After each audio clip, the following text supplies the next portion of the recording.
Hi vlogs, welcome to my guys announcement, another day, another challenge. Pagkatapos ng gawain, nagpasya ang team na pupunta sa Kalye Kapi sa Tagaytay.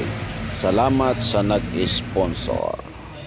Masaya si Ermau Soilo na nakarating sa Kalye Kapi at namimili na ang tropa kung ano yung tinapay na bibilhin dahil limited lang ang budget. Wala pa tayo tinapay dahil wala naman tayong budget. So ayan, mga kasama nating rocks. So yun guys, napakaganda ng kanilang lugar, ang ganda ng ambience, kaya sa mahilig magkape, tara na, punta na tayo rito sa Tagaytay. Minsan nag-iikot sila. Nakatugtog na kami sa Magallanes po.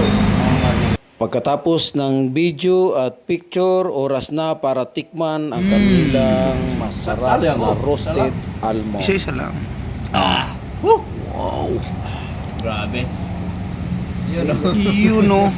So yun guys, oras na ng uwian. Pack up na ang tropa.